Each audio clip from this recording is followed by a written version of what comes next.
Napilitan pong mag-sorry mga kababayan itong reporter ng Bias Media dahil nag-iintriga at hindi nagustuhan ng ating mga kababayan doon sa Netherlands mga kababayan ang kanyang intrigang katanungan. Una pa niyan mga kababayan, hindi nga siya pinansin ni Sara dahil malamang alam ni Sara na andito na naman itong mga intrigera sa harapan mga kababayan, parang mga aamong tupa. Pero sa kanilang pagbabalita, grabing twisting ang ginagawa. Hindi pinansin nung una ni VP Sara Duterte mga kababayan at nung naipagbigyan, inintriga agad ang mga Duterte mga kababayan.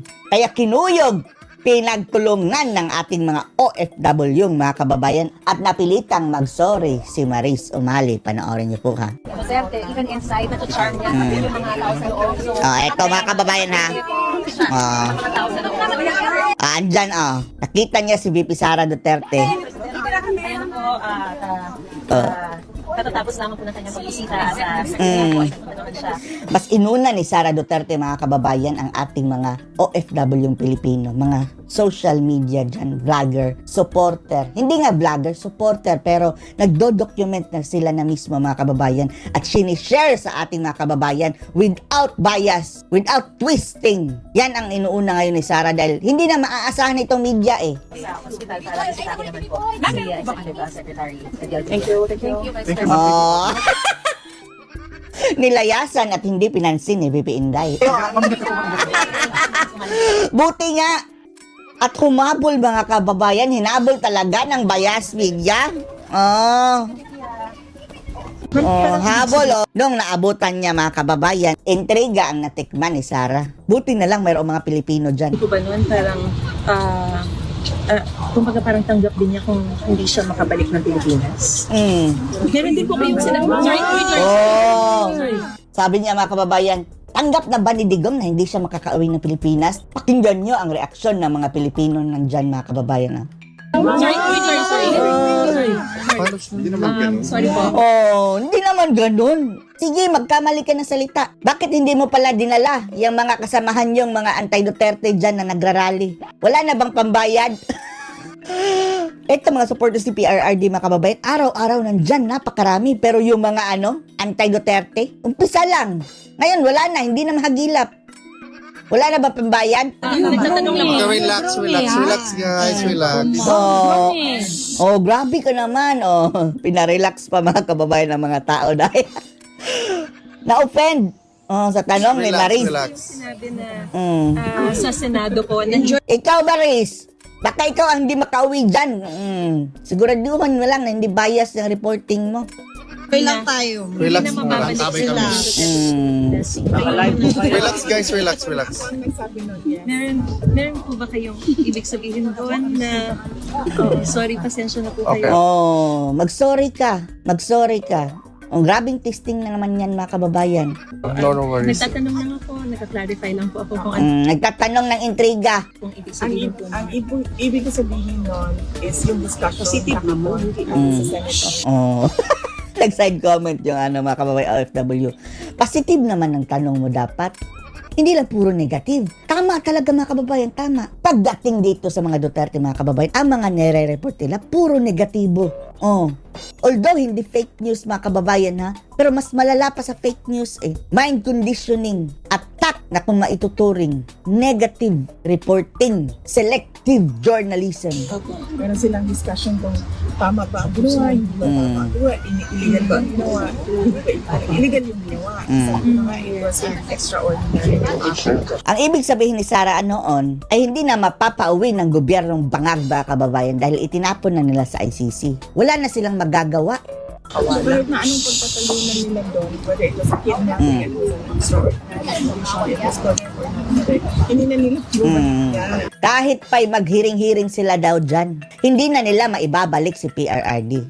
Sila na in the first place, pinatapon nga nila. Ibabalik pa ba? Silang siya sa loob. Meaning mga kababayan, wala nang hope si Sara sa gobyernong bangag na makikipag-cooperate para maibalik si PRRD.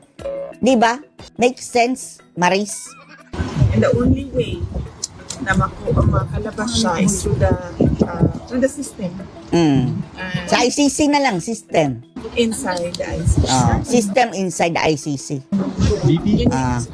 Pero confident naman din ang buong Yan, Maris. Hindi yung ang pagkatanong kasi ni Maris Umali, mga kababayan, ay tanggap na ba ni Digong na hindi na siya makakalabas, makakauwi ng Pilipinas kailanman, forever and ever, until eternity. Baka ganyan ang kanyang ibig sabihin. Ayun, kinuyog at nagsorry. Buo na raw ang legal team ni dating Pangulong Rodrigo Duterte sa International Criminal Court. Ayon sa lead counsel na si Attorney Kumpleto na pala ang mga kababayan, mga abogado ni Tatay Digong. At mayroong isang Pilipino, ewan lang natin kung si Roque ba yun. Malamang hindi si Roque dahil hindi pa niya na-fix ang kanyang visa, mga kababayan. Ang problema daw kay Roque, mga kababayan, baka mapauwi o hindi mag-grant ang amnesty nang hindi pa natatapos ang hearing. Delikado. Magpapalit ka ng lawyer at the middle of the hearing. Delikado. Nicholas Kaufman. At may Filipino raw na magiging bahagi nito. Mula sa The Hague, Netherlands, nakatutok live si Maris Umali. Maris? Hindi kaya si Panelo? Hindi naman nagpunta. Pero magkaaway pala si Panelo at si Roque, mga kababayan, Sa interview, hindi nga sinagot ni Panelo kung sino yan si Roque. Sabi ni Panelo, daho! Iyan si Roque, hindi ko yan kilala. Ilang beses tinanong, mga kababayan, hindi ko yan kilala. Anong pinag-awayan nila? Jealousy ba? Nagsiselos kayo ng attention sa isa't isa? Competition kasi sila, mga kababayan, siguro sa mga Duterte. Pero wag na sana mag-away-away, kayo na nga lang dyan Pia, tanggap na raw ni dating Pangulong Rodrigo Duterte ang kaniyang kahihinatnan dito sa International Criminal Ayan na ang sinasabi, mga kababayan. Hindi ba narinig nito ang eksplanasyon ni Sara? Ang sabi ni Sara, mga kababayan, wala nang magagawa. Hindi na maibabalik ng gobyernong Pilipinas si Tatay Digong at nakasalalay na lang ang bola dyan sa sistema ng ICC. Ngayon, tanggap na hindi makauwi. Duterte ang kaniyang Sige daw. dating Pangulong Rodrigo Duterte ang kaniyang kahihinatnan dito sa International Criminal Court ayon sa kaniyang anak na si Vice President Sara Duterte. Pero ayon din sa bise, Sige, ay hindi sila susuko at gagawin ng kaniyang buong defense team ang lahat para siya'y makalaya at maibalik sa bansa sa lalong madaling panahon. How about yung sinabi ni Sara? Natanggap na niya na walang magagawa na ang gobyernong Pilipinas sa pagpapauwi kay PRRD. Ay, ewan na natin to, ng mga medyang ito. May team na raw na nabuo para magtanggol kay dating Pangulong Rodrigo Duterte sa International Criminal Court ayon sa lead counsel niya si Attorney Nicholas Kaufman. Hindi pinangalanan ni Attorney Kaufman kung sino-sino ang makakasama niya sa defense team. Dahil iintrigahin niya na naman. Pero kinumpirma niyang may Pilipinong magiging bahagi nito. It's going to be a Philippine core lawyer. team of a maximum 5 members, and we'll be appointing other people to assist us on a needs-be basis. At the very least, will there be a Filipino in the team? Yes. Yes, there. Dapat talaga may Pilipino. Dahil nangyari ang ina-allege sila, mga kababayan, sa jurisdiction ng Pilipinas. Gaano kalaki yung role ng Filipino lawyer sa defense team po ng Pangulo? Yes, kailangan ng Filipino lawyer kasi merong mga i-argue doon na batas ng Pilipinas. Meron talagang Filipino lawyer kasama. Nang tanungin ko kung sina dating Executive Secretary Salvador Medialdea Mukhang hindi na si Medialdea, mga kababayan, dahil 2 beses na nga yung nag-collapse dahil sa lamig. Hindi naka-adjust ang katawan. ba ito o si dating Presidential Spokesperson Attorney Harry Roque? Ongoing ang asylum process. Okay. Hindi pa rin pwede. Nag-shortlist pa yung inutusan ko na mag-interview kay Nicholas Kaufman, inutusan ko siya ngayon na maghanap ng Filipino lawyers. Pero- Dapat kayo ang... What if, kasabwat din yung mga lawyer na iyan. Sana nga hindi, Dapat trusted na lawyer nyo, Sarah. List para ICC accredited na, ma'am. Likely hindi na kasi ilan lang naman yung ICC accredited, but we'll see. We'll see. Opo. Depende sa abilidad nung lawyer. Sabi ni Bise, tila tanggap na ng dating Pangulo ang nangyayari at kahihinatnan niya. Ayusin mo yung reporting mo dahil kinuyog ka na ng mga Pilipino dyan sa Netherlands. Baka dito ka naman kukuyugin.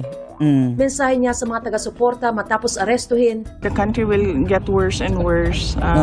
We are veering toward dictatorship. Sabi niya, dahil clearly daw fractured yung governance Correct. sa ating bansa and disgruntled yung mga tao. Ano masasabi niyo dito mga kababayan sa mga bagong updates? Post your comments below.